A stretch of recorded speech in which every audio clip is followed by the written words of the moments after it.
আসসালামু আলাইকুম সুপ্রিয় দর্শক, স্পঞ্জ কেক ফুলে কেন চুপসে যায়? ডিমের ফোমটা পারফেক্ট হয় না কেন? ডিমের ফোম যদিও পারফেক্ট হয়, শুকনো উপকরণ মেশানোর পরে কেক বেটার পরিমাণে কেন কমে যায়? কেক বেক হওয়ার পরে স্পঞ্জ কেক কেন উপরে শক্ত থাকে, পাশাপাশি কেন উপরে ভেজা ভেজা থাকে, তাও আবার বেক হওয়ার পরে? এই ধরনের অসংখ্য অসংখ্য কমেন্ট, সমস্যা আর চিন্তা বা টেনশনের জন্য কোনো শেষই নেই।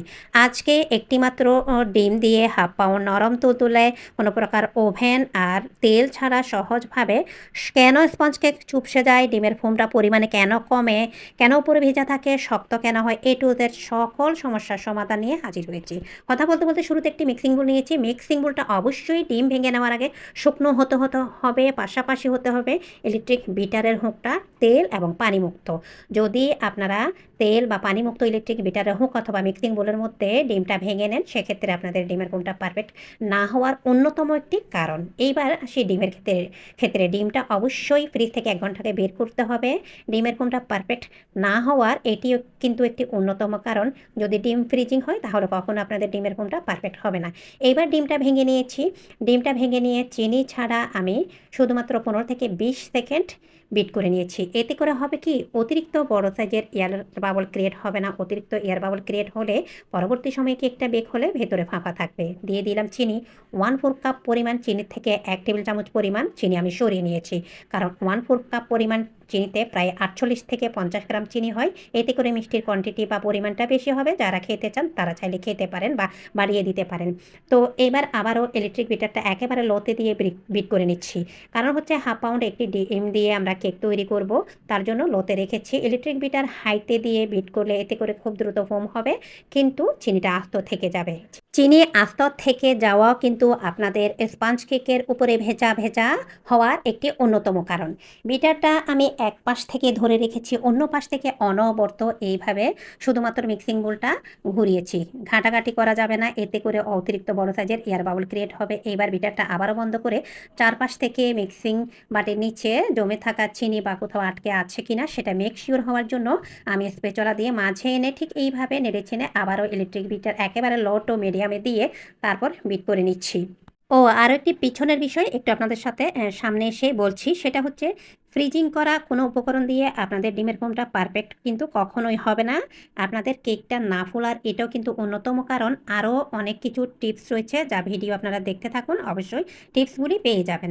তো এই যে এখন আমি ঘাঁটাঘাঁটি করছি, এইভাবে কিন্তু বিটার দিয়ে ঘাঁটাঘাঁটি করা যাবে না। শুধুমাত্র বিটারটা ধরে রাখবেন অনেকটা স্ট্যান্ড বিটারের মতন, অনবরত বাম পাশ থেকে মিক্সিং বোলটা ঘোরাবেন।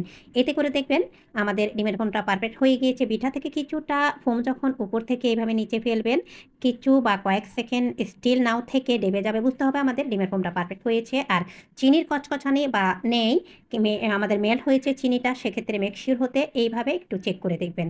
এবার হাফ টিস্পুন পরিমাণ ভ্যানিলা এসেন্স দিয়ে আবারও শুধুমাত্র 15 থেকে 20 সেকেন্ড পর্যন্ত বিট করব। এর থেকে বেশি বিট করা যাবে না, এতে করে ডিমের ফোমটা পানি ছাড়তে শুরু করবে। ফলে আমাদের ডিমের ফোমটা পারফেক্ট হবে না, আর পরবর্তী সময়ে স্পঞ্জ কেকের স্পঞ্জিটাও ভালো আসবে না। ডিমের ফোম বা স্পঞ্জিটা ভালো হলে পরবর্তী সময়ে কেকের স্পঞ্জিটাও ভালো হবে। এবারে স্প্যাচুলা দিয়ে মাঝে আনলাম। এবার ডিমের ফোমের সাথে আমরা শুকনো উপকরণ চেলে নেওয়ার জন্য দিচ্ছি একটি ছাকনা আর 1/4 কাপ পরিমাণ, যেখানে একটু চেপে চেপে নিয়েছি আমি ময়দা। 32 থেকে 33 গ্রামের মতো ময়দা হবে। 1 চামচের 4 ভাগের 1 ভাগ বেকিং পাউডার দিয়ে শুকনো উপকরণ চেলে নিচ্ছি। সাথে এবার কেন কেকটা চুপসে যায় সেটাও শেয়ার করি। চুপসে যাওয়ার মূল কারণ হচ্ছে বেকিং পাউডার আর মিক্সিং। যদি আপনাদের বেকিং পাউডার খুব বেশি পুরাতন হয় বা বেকিং পাউডারের পরিমাণ যদি কেক বেটারের সাথে শুকনো উপকরণের সাথে বেশি দেন, সেক্ষেত্রে কিন্তু কেকটা ফুলে পরবর্তী সময়ে চুপসে যাবে। মানে হচ্ছে আপনাদের বেকিং পাউডারের পরিমাণ বেশি হওয়া যাবে না, সাথে পুরাতন বেকিং পাউডার ব্যবহার করা যাবে না। ময়দার পরিমাণও বেশি হলে কেকটা শক্ত হয়ে যাবে, আর খুব জোরে জোরে চেপে চেপে যখন মেশাবেন তখন দেখা যাবে ডিমের ফোমটা ডেবে যাবে। ফলে পরবর্তী সময়ে কেকটা যখন বেক হবে কেকটা উপরে শক্ত হয়ে যাবে। তার মানে হচ্ছে শুকনো উপকরণ মেশানোর ক্ষেত্রে আলতো হাতে কম সময়ের মধ্যে আমাদের মিশিয়ে নিতে হবে, আর চেপে চেপে মেশানো যাবে না। আর লং টাইম পর্যন্ত সময় নিয়ে শুকনো উপকরণ মেশালে এতে করে আপনাদের শুকনো উপকরণ পারফেক্টভাবে ঠিকই মিশবে, কিন্তু পরবর্তী সময়ে কেকটা রাবারি টাইপের হয়ে যাবে। আমি একটি 5.5 ইঞ্চ কেক টিন বা মোল্ড নিয়েছি। উপর থেকে ঢালছি কেক বেটার। কতটা স্মুথ, কোনো প্রকার দানাদারবিহীন বালান্সবিহীন সেটা অবশ্যই আপনারা দেখে বুঝতে পারছেন। এই কেক টিনের নিচে একটি বেকিং পেপার আর সামান্য নিচে তেল দিয়েছি। কেক টিনের ওয়ালে কোনো প্রকার তেল দেইনি।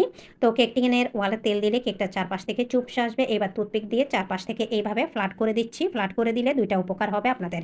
একটি চারপাশ থেকে কেকটা সমানভাবে ফুলতে সাহায্য করবে, অন্যটি ভুলক্রমে অতিরিক্ত এয়ার বাবল থাকলে সেটাও বের হয়ে আসবে। সবসময়ের মতো আমি আমার সসপ্যানটা প্রিহিট করে এর মধ্যে একটি স্ট্যান্ড দিয়ে দিলাম। দিয়ে এবার কেক টিন ব্যাটার সহ দিয়ে 1 মিনিট হাই হিটে জাল করব। জাল করে ঢাকনা দিয়ে ঢাকা দেব। ঢাকনার মধ্যে যে ছিদ্র ছিল, আপনাদের ছিদ্র থাকলে সেটা বন্ধ করে দিতে হবে।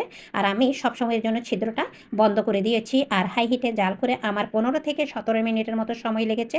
মিডিয়াম টু লোয়ের মাঝামাঝিতে রেখে বেক করে নিয়েছি। এইবার আমি টুথপিক দিয়ে চেক করব, আর হাত দিয়ে আগে এভাবে চেক করে দেখেছি।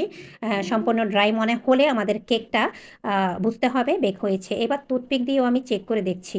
আপনাদের কেকটা পারফেক্ট হয়েছে কি না বোঝার আরও একটি টিপস, যখন আলতোভাবে একটু চাপ দিবেন, যদি ভেতরে কাঁচা থাকে তাহলে ডেবে যাবে, আগের পজিশনে কেকটা আসবে না।